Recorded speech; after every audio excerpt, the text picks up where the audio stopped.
kita sambut Ketua Umum Partai Gelora Indonesia, Anies Mata. Salam Gelora. Salam Gelora. Salam Gelora. Salam Gelora. Salam Gelora. Salam Gelora. Salam Gelora.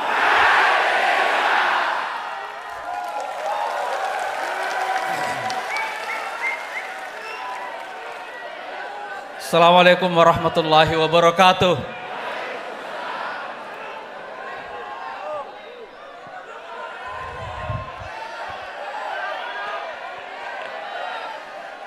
Ini terlalu bergelora Pak Prabowo ini.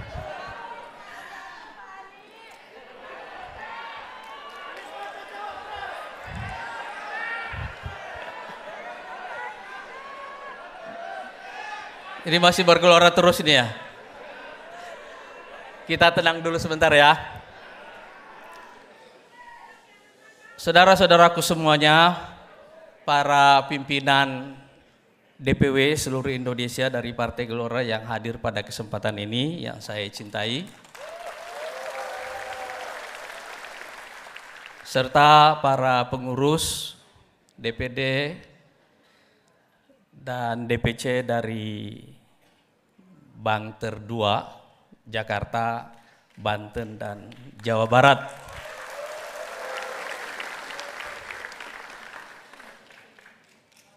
Dan tentu saja tamu-tamu kita yang terhormat dan secara khusus calon presiden kita Bapak Haji Prabowo Subianto.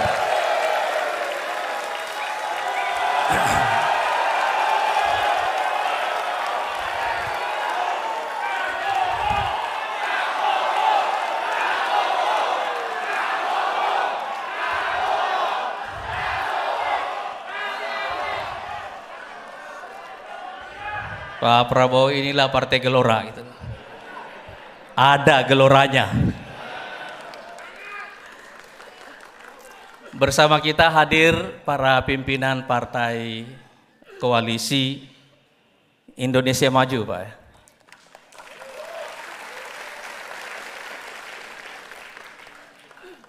Ada Dr.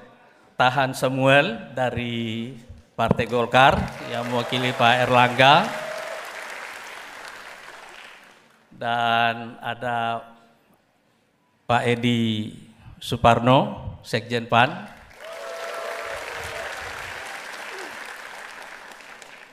dan ada Profesor Yusril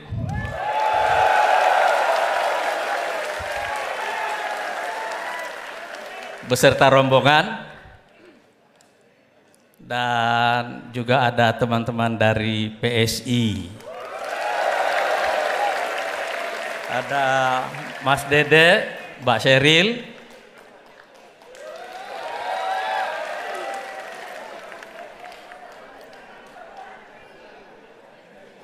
dan para pimpinan Partai Gerindra, Pak Sekjen, Pak Muzani, yang saya hormati, Pak Sugiono, Pak Fuad Bawazir, Pak Andre, dan yang lainnya.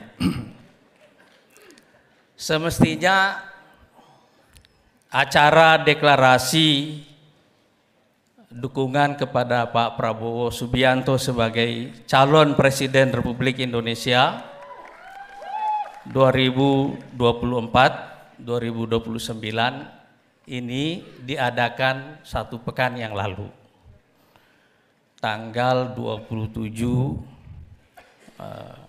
Agustus. Tapi ini ditunda ke hari ini karena berbagai kesibukan Pak Prabowo waktu itu. Tapi waktu acara ini ditunda, saya teringat satu firman Allah Subhanahu wa taala, la tadri la'allallaha yuhditsu ba'da dzalika amra. Kamu tidak pernah tahu mungkin Allah akan menciptakan suatu peristiwa setelah itu.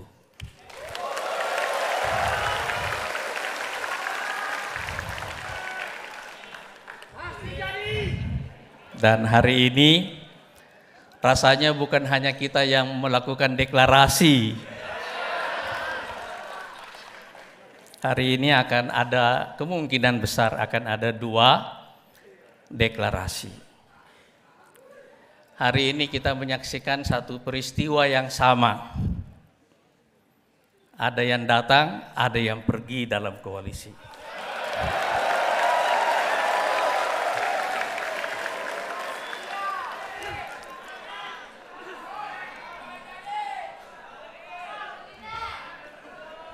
Tapi saya ingin mengatakan ke Pak Prabowo dan teman-teman partai koalisi lainnya,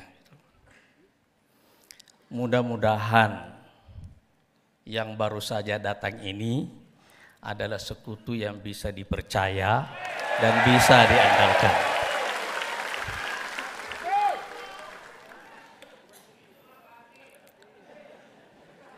Saya telah mendukung Pak Prabowo ini sejak beliau maju sebagai capres tahun 2014. Lalu 2019.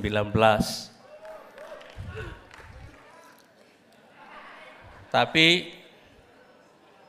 beliau kalah dalam 2 kali maju itu untuk lawan yang sama, Pak Jokowi.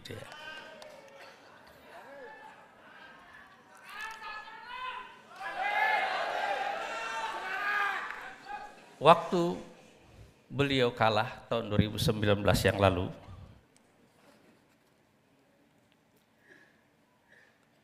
kami di pimpinan Partai Gelora, tepatnya pada tanggal 6 Oktober 2019, datang bertemu dengan Presiden Jokowi. Kulo nuwun karena kita akan mendirikan Partai Gelora. Tapi pada waktu yang sama, saya juga menyampaikan satu usul supaya Pak Prabowo dimasukkan di dalam kabinet.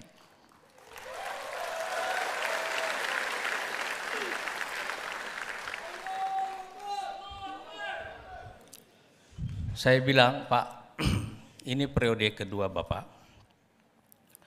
dan akan ada krisis besar yang menimpa dunia.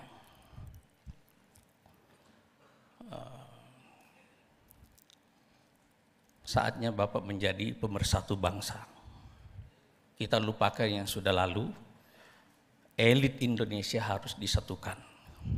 Kalau Bapak bisa merangkul Pak Prabowo, Bapak akan menjadi Bapak bangsa.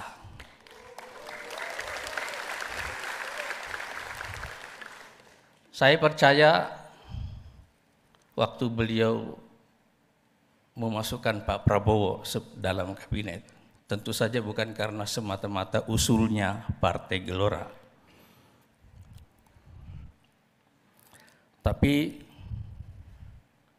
itulah yang terjadi. Dan 2 tokoh ini memberikan kita satu pelajaran tentang bagaimana berjiwa besar.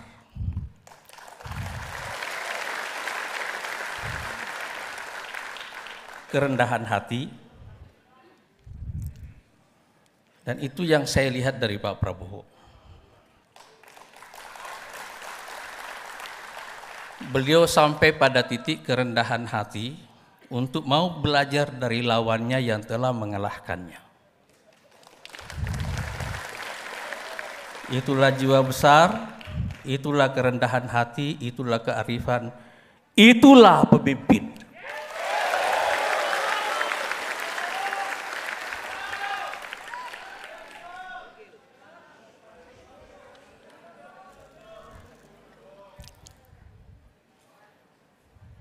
Dan itu yang membuatnya sekarang saya mendukung beliau kembali. Itu yang membuatnya relevan. Karena pemimpin itu akan selalu relevan kalau dia bisa berkontribusi, dan apa yang membuatnya bisa berkontribusi adalah kalau dia selalu belajar.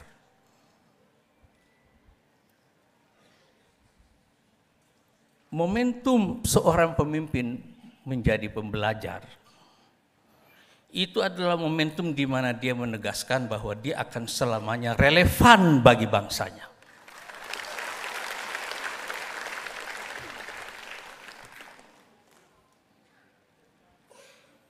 Tapi Pak Prabowo, saya boleh minta izin sedikit? Saya mau minum dulu sedikit Pak. Karena ada yang mau saya sampaikan, tapi saya mau cerita ini saya sampaikan dengan tenang.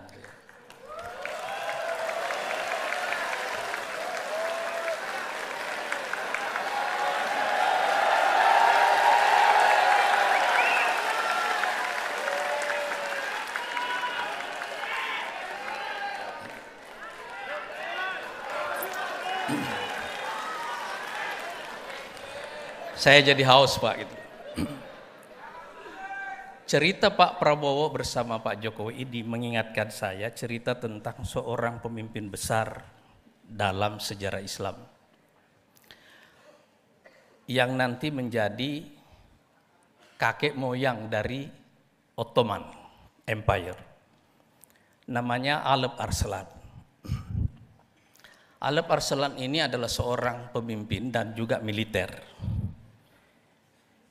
yang mencatat sejarah kemenangan militer yang luar biasa banyaknya.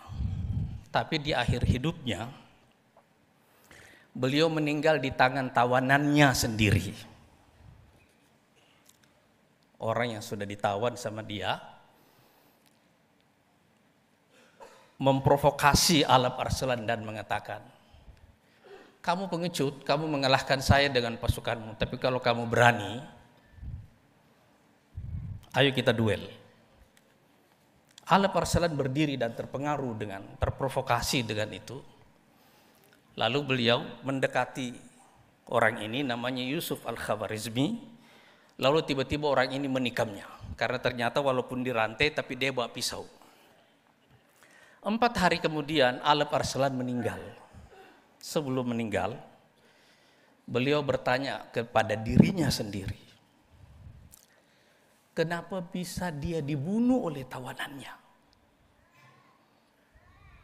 Kalau dibunuh dalam pertempuran itu oke gitu ya. Tapi dibunuh oleh tawanannya sendiri, kenapa bisa? Kenapa bisa? Itu yang dia tanyakan itu. Jadi beliau merenung dan sampai pada kesimpulan begini. Sebabnya adalah menurut beliau, ini pengakuannya sebelum wafat, setelah begitu banyak kemenangan, beliau mengumpulkan pasukannya di Samarkand, sekarang Uzbekistan. Dan pasukannya itu saking besarnya, saking banyaknya, dia tidak bisa lihat ujungnya. Tiba-tiba di dalam hati, dia tidak bicara. Waktu dia berdiri di depan pasukannya itu, dia tidak bicara. Tetapi tiba-tiba muncul, terbersit dalam hatinya, pikiran. Kira-kira siapa lagi yang bisa mengalahkan saya? Gitu loh.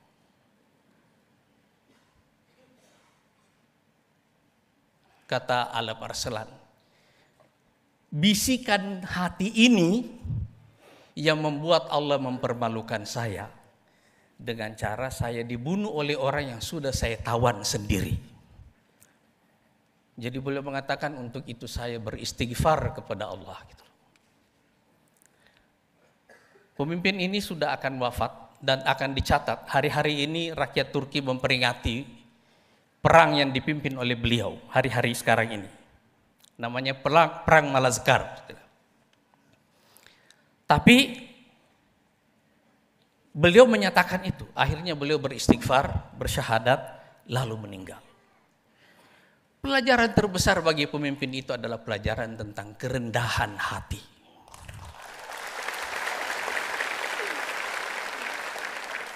Pak Prabowo adalah orang yang kuat. Tapi sekarang saya mengenalnya dengan nilai tambahan baru dalam kepribadian beliau, yaitu orang kuat yang rendah hati.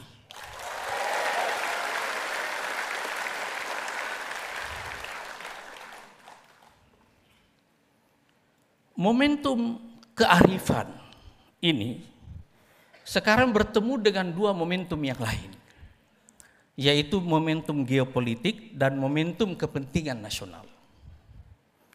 Sekarang ini kita hidup dalam masa transisi global yang sangat kacau, disebabkan oleh kegagalan tatanan global yang lama, disfungsi lembaga-lembaga internasional, konflik supremasi antara negara-negara superpower yang sekarang telah berkembang menjadi titik api di Eropa, titik api di Afrika, dan setiap saat bisa datang ke Asia Pasifik. Kita menyaksikan itu semuanya sebagai satu transisi yang sangat panjang, rumit, dari sistem global yang dikuasai secara unipolar kepada sistem yang lebih multipolar. Setiap saat kalau pengelolaan transisi ini gagal, dunia ada dalam ancaman perang besar. Dan karena itu kita punya tantangan dalam negeri, yaitu pembelahan yang terjadi sejak Pilpres 2014, 2019 dan ditengahi oleh Pilkada DKI tahun 2017. Kita menghadapi persoalan ini, persoalan pembelahan di dalam masyarakat kita, dan setiap saat apabila ada krisis ekonomi dan ada pemain global yang masuk, ancaman terbesar Indonesia adalah disintegrasi. Jadi momentum kepentingan nasional untuk menyatukan bangsa, supaya kita bisa dinavigasi melewati transisi geopolitik yang sangat kacau ini, bertemu dengan masa pembelajaran pribadi Pak Prabowo sebagai seorang pemimpin yang kuat dan rendah hati. Jadi saya ingin menyebut beliau sebagai man of the moment.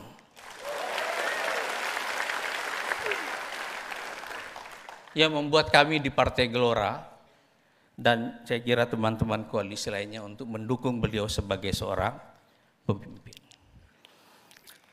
Partai Gelora ini partai yang lahir di tengah krisis. Dan karena itu lahir dengan satu mimpi untuk menjadi solusi bagi krisis itu. Yang paling buruk dalam situasi politik kita adalah kalau kita tidur tanpa mimpi, bangun tanpa rencana. Jadi kita mencari sekutu. Sekutu yang bisa menavigasi Indonesia menjadi negara superpower baru dengan memanfaatkan transisi geopolitik yang rumit ini bukan sebagai ancaman tapi sebagai peluang.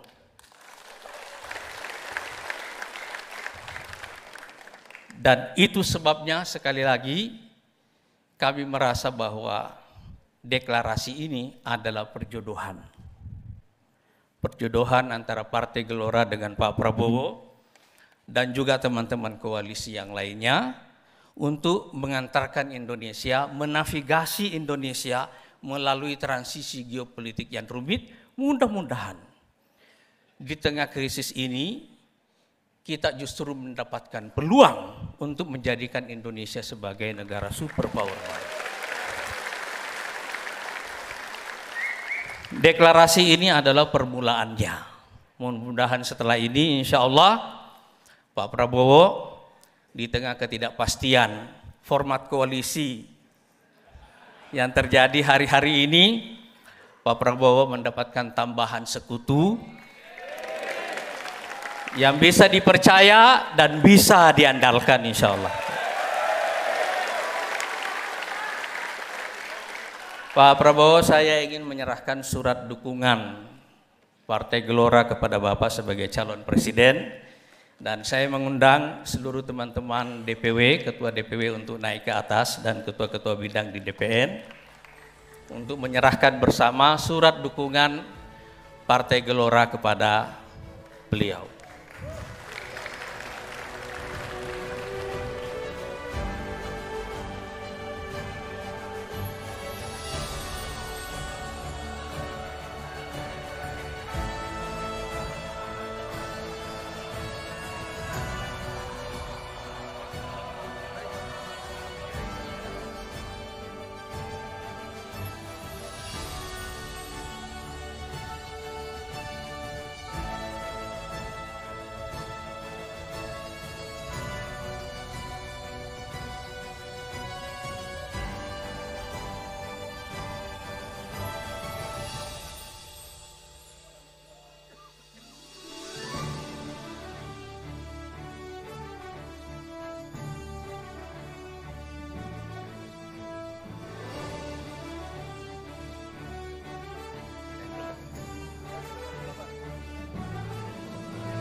calon Presiden Republik Indonesia, Bapak Haji Prabowo Subianto.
Teman-teman pimpinan partai koalisi kita undang naik ke atas untuk berfoto bersama dengan beliau, Pak Tahan, Pak Yusril, Pak Edi, Mas Dede.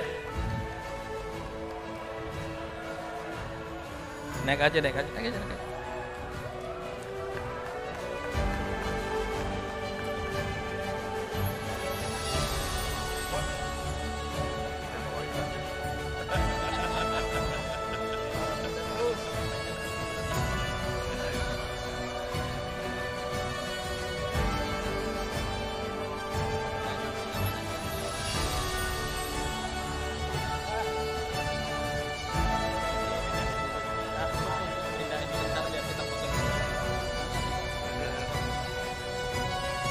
Depan aja ya.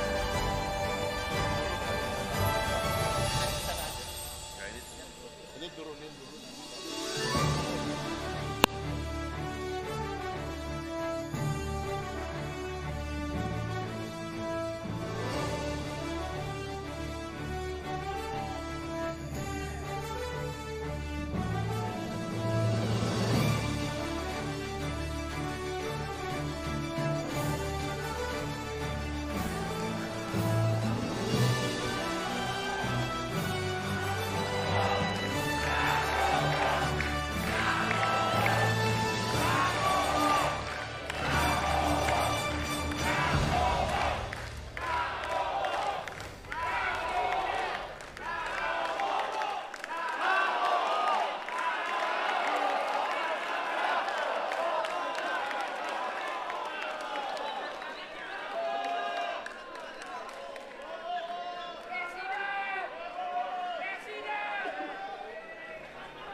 Ya, kepada hadirin para pimpinan DPN, DPW dan juga para pimpinan Partai Koalisi Indonesia Maju agar dapat kembali ke tempat duduk.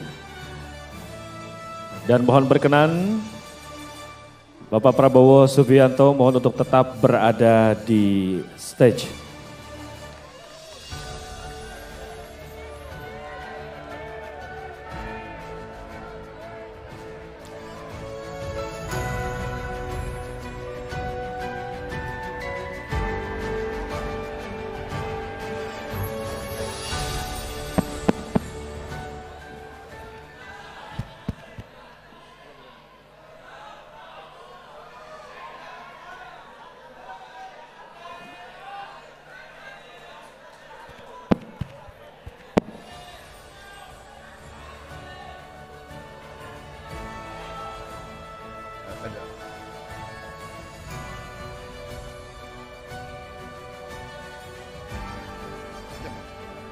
Hadirin yang berbahagia, selanjutnya mari kita sambut bersama pidato politik calon Presiden Republik Indonesia 2024, dukungan Partai Gelora Indonesia, Prabowo Subianto. Bismillahirrahmanirrahim. Assalamualaikum warahmatullahi wabarakatuh. Selamat pagi. Salam sejahtera bagi kita semua. Shalom, Om Swastiastu, Namo Buddhaya, salam kebajikan. Yang saya hormati, yang saya banggakan, dan yang saya cintai, Saudara Anies Mata, Ketua Umum Partai Gelora,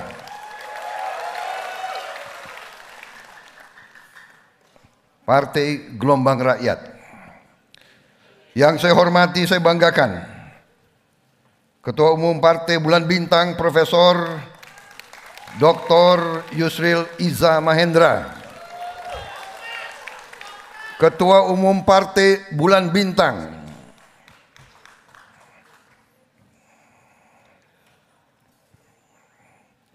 yang saya hormati, saya banggakan, Wakil Ketua Umum Partai Gelora, Saudara Fahri Hamzah.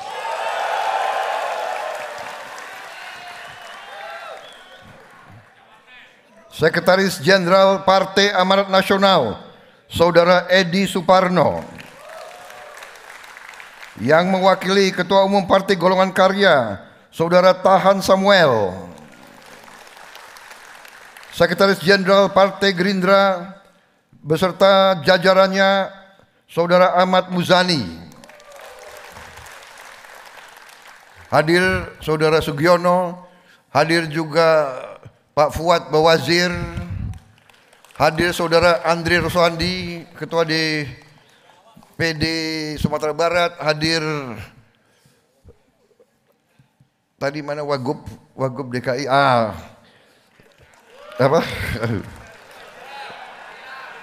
Ariza,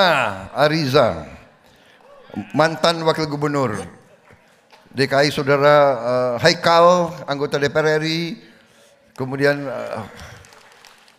Ibu Susi, kemudian Wakil Ketua Umum, kemudian Wakil Ketua Dewan Pembina kita, Komisaris Jenderal Polisi, Purnawirawan Iwan Bule.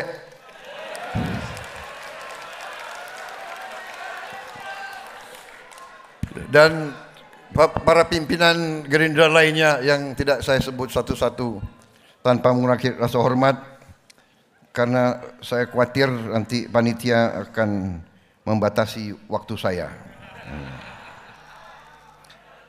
Saudara-saudara sekalian, saya buka dengan pantun. Oh, adik-adikku dari PSI. Sorry. Ini kok saya nggak buka halaman kedua ini. Sorry, ini salah saya ini, aduh. Wakil Ketua Umum Partai Bulan Bintang, Saudara Norman Zainal. Sekretaris Majelis Suryo, Partai Bulan Bintang, Saudara Jurhum. Ketua Dewan Pimpinan Pusat Partai Solidaritas Indonesia, Ibu Sheryl Tanzil. Tapi tadi saya sudah kasih tangan khusus, ya kan? Lama juga ya. Kalian perhatiin aja.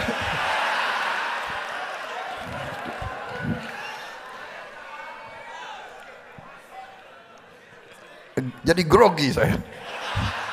Kalau ketemu PSI kok jadi grogi saya.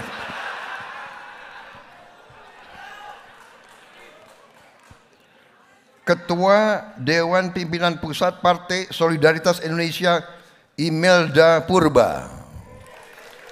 Sekretaris Jenderal Partai Gelora, Mahfuz Siddiq. Bendahara Umum Partai Gelora, Ahmad Riyadi. Paling penting ini bendahara. Harus diawasi Pak Fahri. Jangan lari ke genting ini. Tapi kalau Gelora kita yakin lah, ya kan? Ketua umumnya Ustadz, bagaimana itu? Ustadz yang brilian dan moderat. Nah ini yang dibutuhkan di Indonesia ini. Kemudian hadir juga kawan lama saya, Deddy Miswar.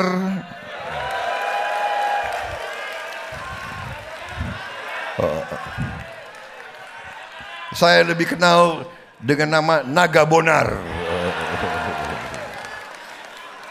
Naga Bonar. Dan saudara Deddy Gumelar, lebih dikenal dengan nama Miing. Saudara-saudara, terima kasih kehormatan yang diberikan kepada saya. Hari ini benar-benar saya sekali lagi merasa sangat terharu, sangat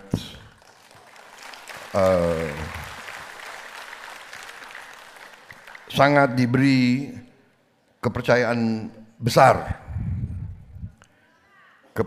besar oleh kawan-kawan kita, saudara-saudara saya dari Partai Gelora, yang sebelumnya saya menerima dukungan berturut-turut dari berbagai partai-partai besar di Indonesia, tokoh-tokoh bersejarah, ya kan, yang menaruh harapan kepada saya. Saudara-saudara sekalian, kita berpolitik.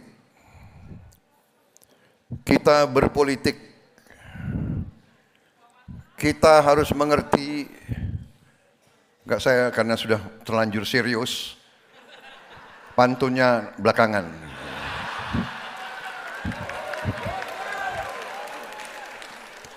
Tapi kalian harus tanggung risiko ya. Saya ada 13 pantun. Saudara-saudara sekalian, kita berkumpul di sini pada hari libur. Kita berpolitik. Berpolitik dalam arti yang murni, dalam arti yang terbaik. Artinya kalau kita belajar di sekolah, politik itu adalah keinginan, kehendak untuk memperbaiki kehidupan rakyat dan masyarakat. Itu arti berpolitik, saudara-saudara. Tentunya nantinya berpolitik itu berurusan dengan kekuasaan. Saudara-saudara, berpolitik itu di ujungnya adalah urusan memberi dan membagi kekuasaan.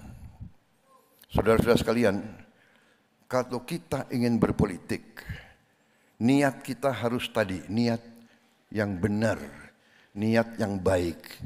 Kita ingin memperbaiki kehidupan rakyat. Karena itu, Saudara Anies Mata, Saudara Yusril, Saudara Edi Suparno, semua ini, kalian semua, kalian di sini, kalian bisa enak-enak di rumah, kalian mau ke sini dari jauh, dari Papua semua, kalian berkorban waktu, saudara-saudara. Uang bisa dicari, semua bisa dicari, waktu tidak bisa dicari. Tapi saudara-saudara berkorban waktu. Saudara-saudara kita semua, kita berpolitik dalam pengertian keinginan memperbaiki kehidupan rakyat kita. Tapi saudara-saudara harus paham bahwa manusia punya kelemahan dan kekuasaan itu menggoda.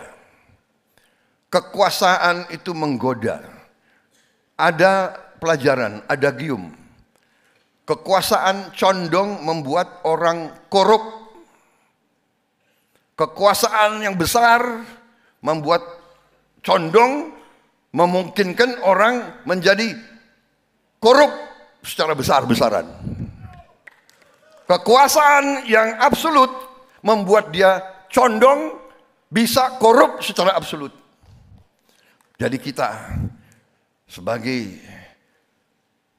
anak bangsa Indonesia, kita sebagai insan hamba Tuhan, kita harus paham. Kita ingin berkuasa. Kita ingin berkuasa. Jangan dipelintir, ya, diutuh, rekam ucapan saya.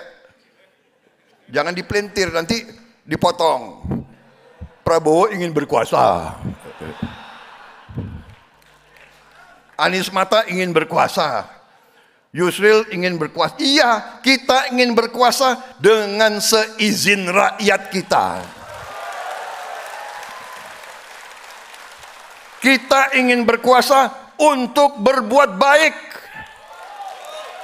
Kita ingin berkuasa untuk menghilangkan kemiskinan dari bumi Indonesia.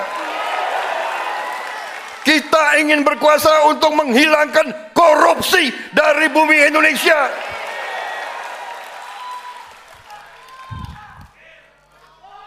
Kita ingin berkuasa untuk menjamin tidak ada anak Indonesia yang lapar. Tidak ada anak Indonesia yang tidak bisa minum susu. Tidak ada orang Indonesia tidak bisa berobat. Dan tidak ada lagi orang-orang sepuh, orang-orang tua yang harus bekerja dengan tidak menentukan apa penghasilannya. Itu keinginan kita. Karena itulah kita ingin berkuasa, saudara-saudara sekalian. Saudara-saudara sekalian, kita bersyukur bahwa 78 tahun kita merdeka, ratusan tahun kita berjuang untuk bebas dari penjajahan. Bukan kita ke negara lain, bangsa-bangsa lain ke kita. Bukan kita yang mengusik orang lain, mereka datang ke kita. Mereka datang ratusan tahun, mereka ambil kekayaan kita.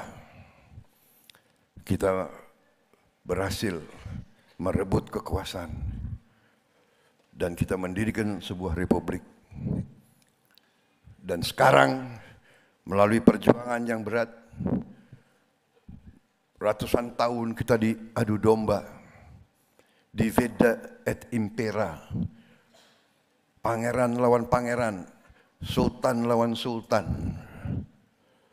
suku lawan suku, kelompok etnis lawan kelompok etnis, terus tidak ada berhentinya. Alhamdulillah, pemimpin-pemimpin pendiri bangsa kita melalui pasang surut, melalui kesulitan, melalui hambatan, melalui tantangan kita berhasil terus mengatasi krisis demi krisis. Dan tadi selalu terjadi kearifan. Tidak kita teruskan dendam, benci, persaingan kita anggap sesuatu yang wajar. Kita selalu berusaha menghindari konflik. Karena ternyata itulah pelajaran sejarah peradaban manusia. Kemakmuran hanya bisa datang dengan kerjasama antara pemimpin-pemimpin bangsa itu. Kalau kita sekarang tidak mau belajar dari sejarah itu, terutama kelompok pemimpin, kalau kita sekarang masih mau mengutamakan kepentingan kelompok, kepentingan pribadi, kepentingan golongan, saya kira akan kecewa rakyat kita semuanya. Rakyat Indonesia sebagaimana rakyat-rakyat lain di dunia mendambakan, menuntut sebenarnya pemimpin-pemimpin yang baik, pemimpin-pemimpin yang arif. Terima kasih tadi penghormatan diberikan kepada saya juga merasa selalu saya serba kurang. Saya selalu bertanya kepada diri saya, apakah saya mampu menerima harapan yang begitu besar dari banyak kalangan. Tetapi sebagai seorang anak bangsa yang dari sejak muda, saya telah bersumpah untuk memberi jiwa dan raga saya untuk rakyat dan bangsa Indonesia.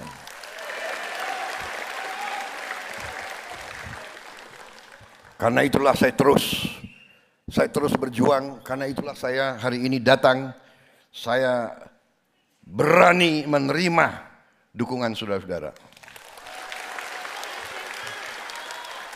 Seorang pejuang politik agak berbeda sedikit dengan hanya sekedar politisi. Saya percaya dari sepak terjang kawan-kawan saya yang saya lihat di sini, karena saya kenal cukup lama. Saya Pak Alis Mata, saya kenal lama. Fahri Hamzah lebih lama lagi. Dari sejak menjadi mahasiswa, anak muda, ya kan? Yang rodo-rodo, dulu sering provokasi. Sampai sekarang masih rodo provokator. Tapi saya lihat ada benang. Ada suatu idealisme, ada suatu cita-cita. Saya kenal Pak Yusril, saya kenal, ini kawan-kawan lama semua saya kenal lama.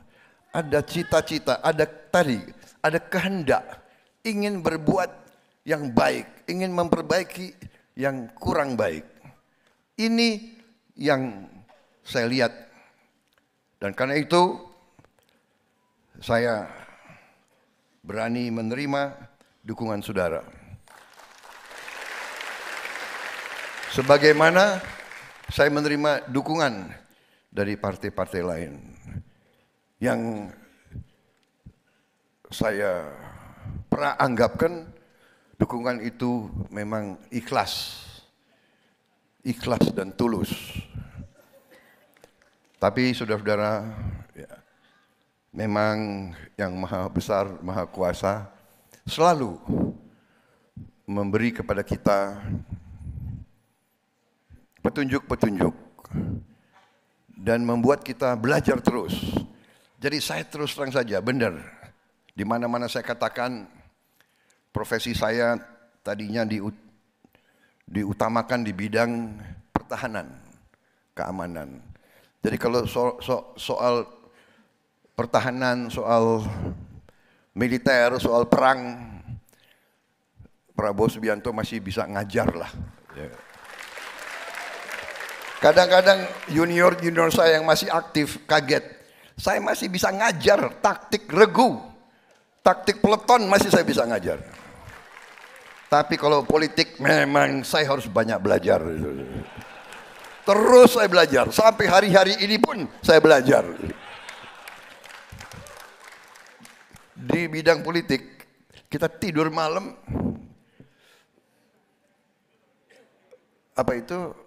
hati kita kadang-kadang dak-dikduk. Apa terjadi besok pagi? Tapi karena kita sudah banyak mengalami dan kita kembali semua, kita pasrah, kita jalankan apa yang kita merasa itu benar. Saudara-saudara sekalian, jadi koalisi kita ya di ujungnya, oke, nama masih bisa kita atur-atur kan, what's in a name kan, benar nggak? Tapi logika saya itu nama yang baik karena kita berada di jajaran timnya Pak yang dipimpin selama ini oleh Pak Joko Widodo. Kita percaya beliau meletakkan dasar-dasar yang baik untuk ekonomi ke depan, ya kan? Saya sejak saya menjadi menteri dalam kabinet beliau, saya hadir setiap kabinet, saya diskusi, saya melihat arah pemikiran beliau, arah kebijakan beliau. Saya yakin itu adalah semua didasarkan atas komitmen beliau untuk tanah air, nasionalisme beliau, cinta tanah air beliau, keberpihakan beliau kepada orang miskin, orang kecil. Jadi saya dengan dasar itu, ya saya merasa terserah dulu mungkin kita rival, tapi sekarang kita harus kerjasama demi kepentingan rakyat kita. Karena yang saya belajar dari sejarah, tidak mungkin ada kemakmuran tanpa perdamaian. Tidak mungkin. Saya ahli, saya belajar sejarah perang. Tidak ada kemakmuran. There is no prosperity without peace. Dan perdamaian itu bukan hadiah bukan duren jatuh dari pohon. Ya, bukan hadiah dari perdamaian adalah upaya kita, terutama upaya pemimpin-pemimpin untuk mencapai perdamaian. Perdamaian perdamaian memerlukan jiwa besar. Pak Jokowi punya jiwa besar mengajak saya. Saya pun ditentang tadinya bergabung. Ditentang saya oleh pengikut-pengikut saya sendiri.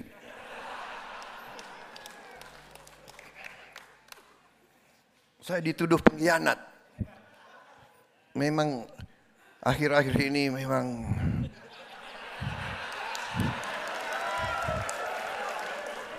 syarat dengan aroma-aroma pengkhianatan. Saudara-saudara, ini harus kita introspeksi. Selama sejarah Indonesia ini Belanda berkuasa karena kita di antara kita, ya kan? Iya kan? Benar nggak?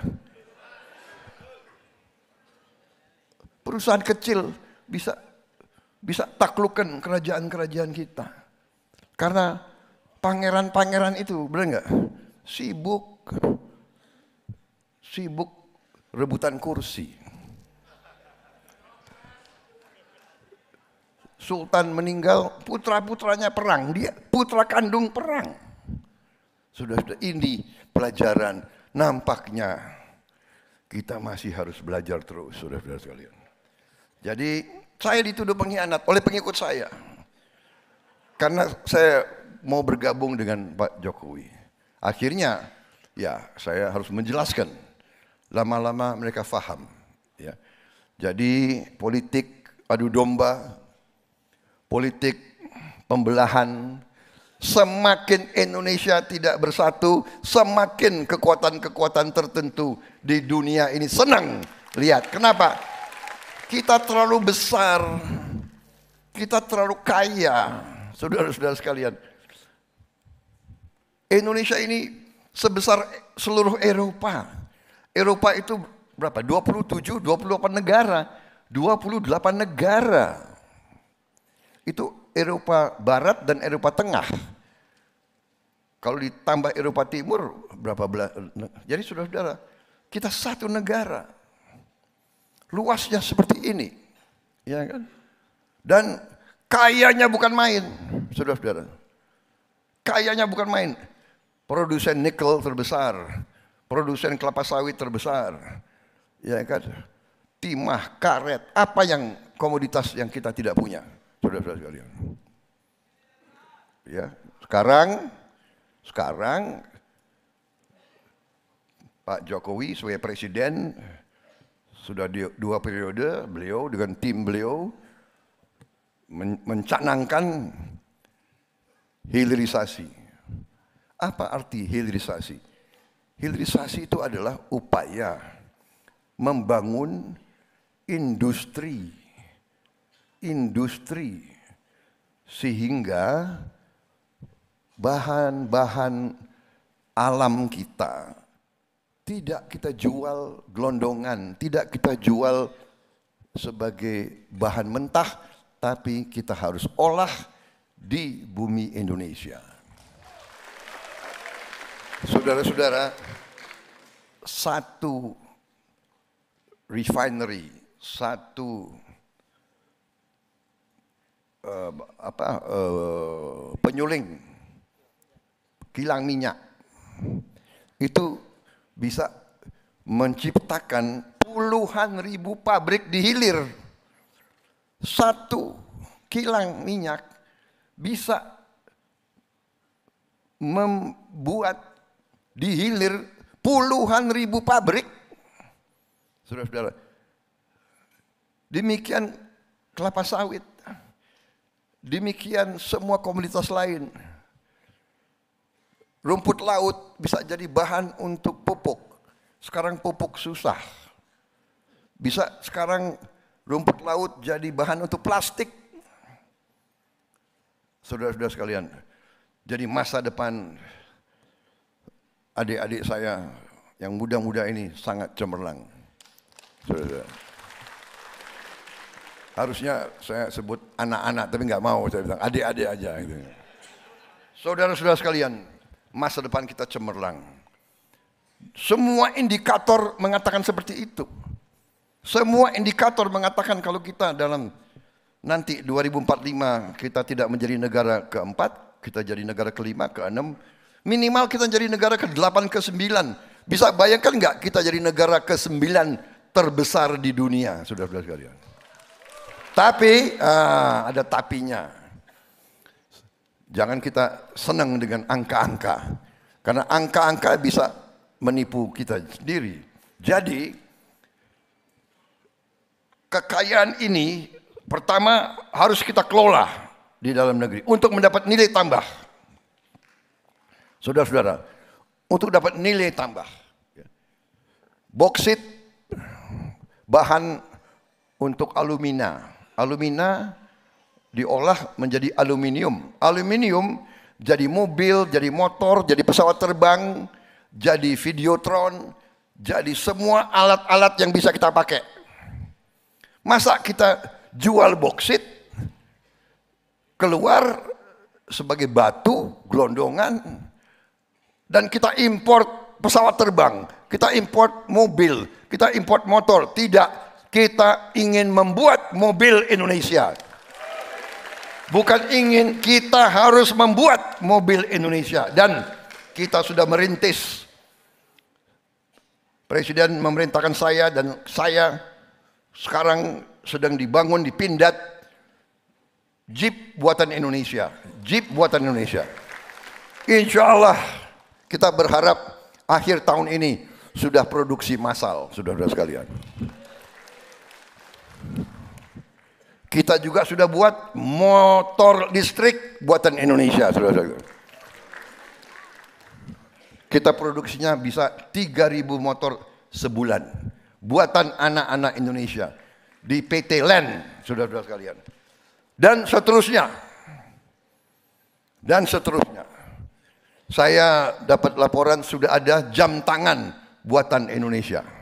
Ini saya ingin lihat pabriknya, ya, untuk yakini bahwa ini benar-benar buatan Indonesia, bukan dari luar sini kasih tempel, kan itu banyak juga sekarang seperti itu.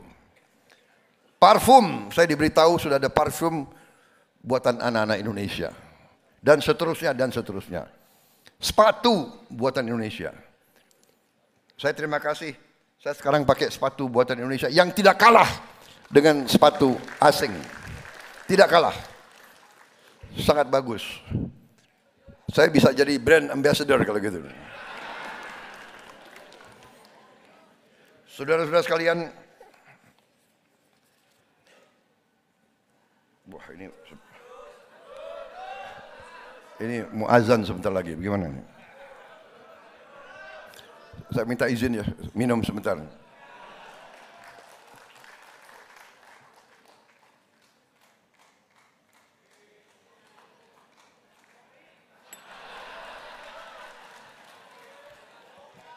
Kalau Pak Anies Mata minum air putih, saya minum kopi. Saudara-saudara, terima kasih atas dukungan saudara-saudara sekalian. Terima kasih. Terima kasih saudara masih mau berjuang bersama saya. Terima kasih. Saudara-saudara, nanti rakyat yang akan melihat kita. Rakyat yang akan menilai kita. Saudara-saudara sekalian, sekarang rekayasa ini, rekayasa itu, ya kan? Ulah ini, ulah itu, tidak ada masalah, saudara-saudara sekalian. Rakyat yang akan menilai kita, saudara-saudara sekalian. Rakyat dan sejarah. Jangan mengira perbuatan kita tidak dinilai oleh rakyat. Jangan dikira ucapan-ucapan kita tidak dipelajari oleh rakyat, saudara-saudara sekalian. Memang tidak gampang jadi ketua umum partai, tidak gampang. Iya kan? Kata-kata benar dipelentir, ya kan? Tapi nggak ada masalah. Sekarang kita punya teknologi informatika. Ini zamannya zaman digital, saudara-saudara sekalian. Jadi ada sosmed, ada segala macam di mana rekam jejak, rekam kata sudah ada di situ, ya.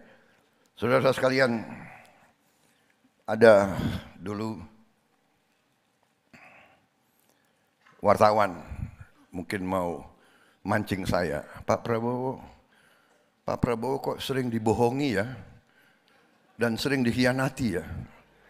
Saya jawab spontan aja, boleh Prabowo dibohongi, boleh Prabowo dikhianati, yang penting asal jangan Prabowo bohong dan Prabowo berkhianat.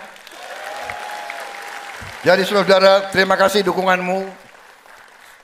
Rakyat yang akan melihat, rakyat akan menilai, rakyat yang akan nanti memberi vonis, dan nanti yang paling utama adalah sejarah mencatat siapa di atas jalan yang benar dan siapa yang berkhianat kepada bangsa dan negara. Saudara-saudara sekalian, tadi dikatakan Prabowo berapa? 3 kali kalah, 4 kali kalah. Pejuang tidak ada kalahnya, saudara-saudara sekalian. Pejuang tidak ada kalahnya. Jabatan tidak penting, yang penting pengabdian kepada rakyat Indonesia. Saudara-saudara sekalian,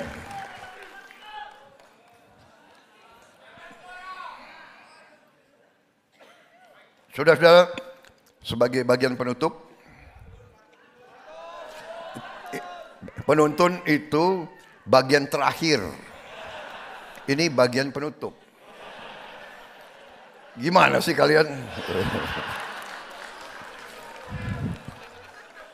Masa lu nggak percaya sama gue lo? Gimana Naga Bonar?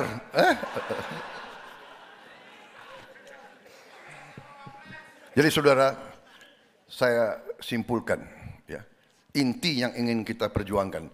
Ini saya lontarkan dan sudah saya lontarkan.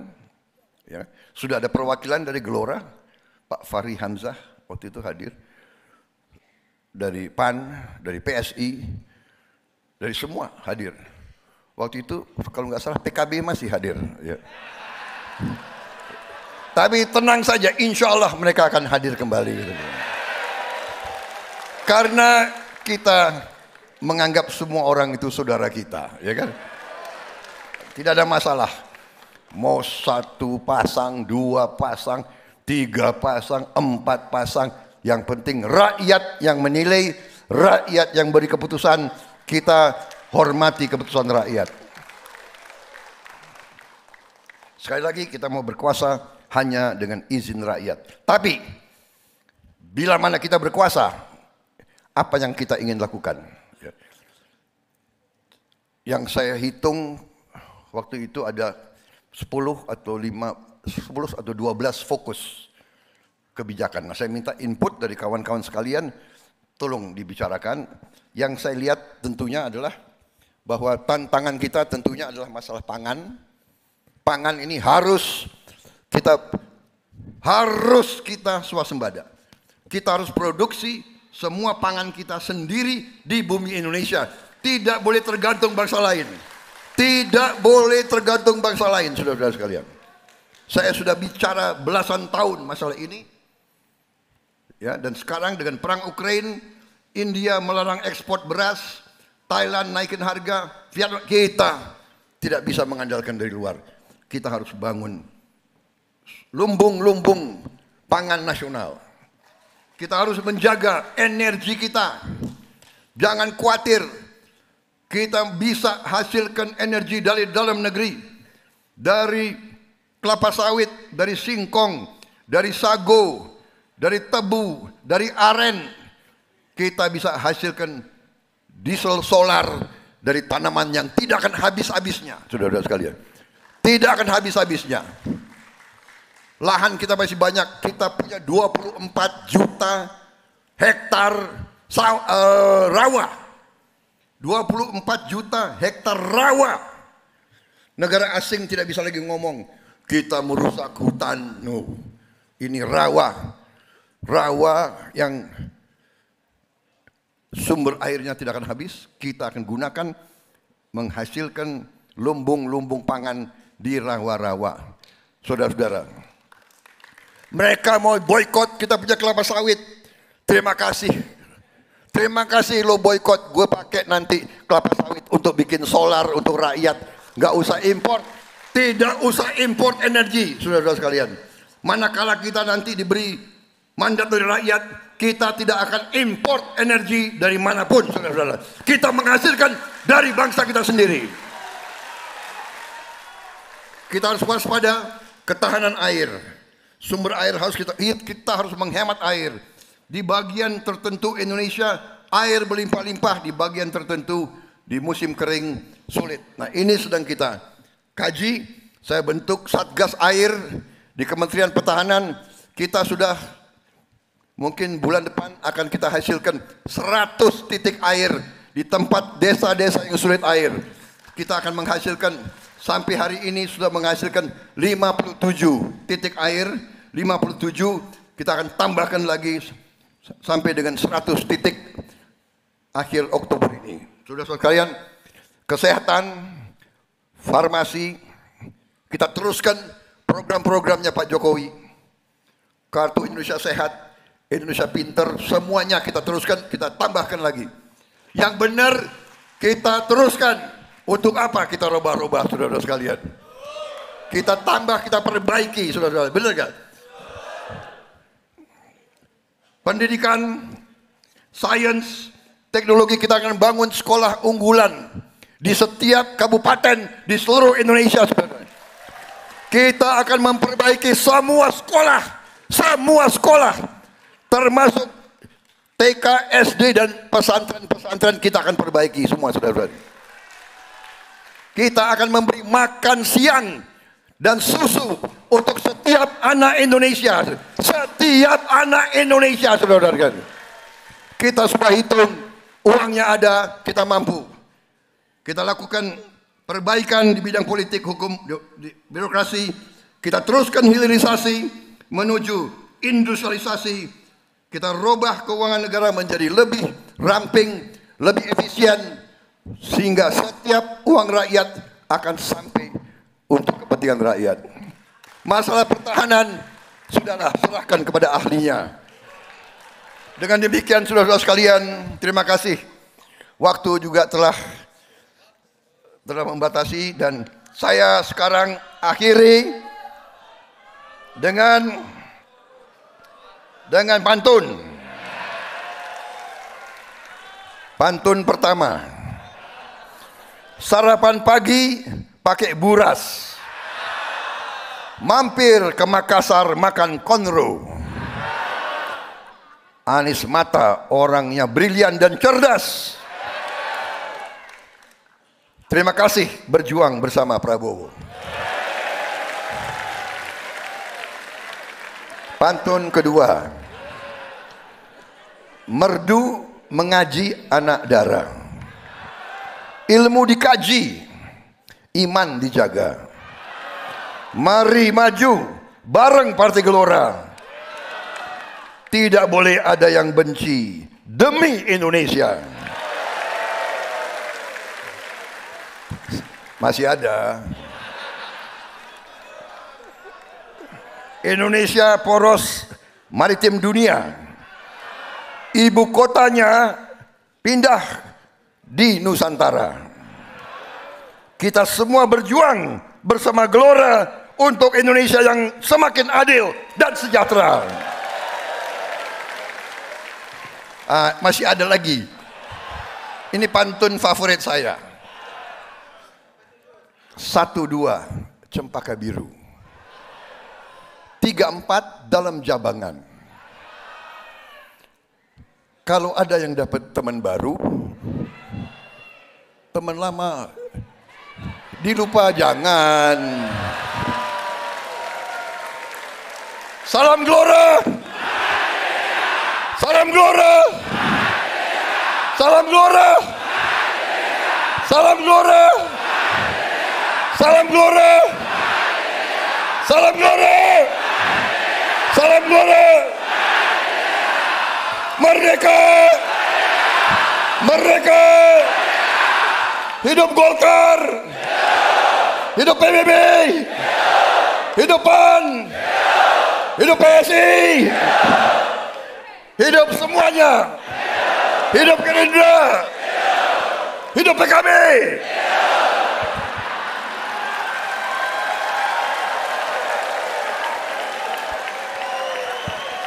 Wassalamualaikum warahmatullahi wabarakatuh. Salam sejahtera kita sekalian. Shalom. Om Swastiastu. Om Sati Sati Sati. Om. Namo Buddhaya. Salam kebajikan. Semoga Yang Maha Kuasa senantiasa melindungi Gelora dan semua kawan-kawan dalam perjuangan membela rakyat Indonesia. Terima kasih. Terima kasih. Baik, kami ucapkan terima kasih banyak kepada Bapak Haji Prabowo Subianto untuk pidato politiknya. Dan boleh berikan tepuk tangan yang paling meriah Bapak Ibu hadirin sekalian dengan berakhirnya pidato politik calon Presiden Republik Indonesia 2024 Bapak Haji Prabowo Subianto.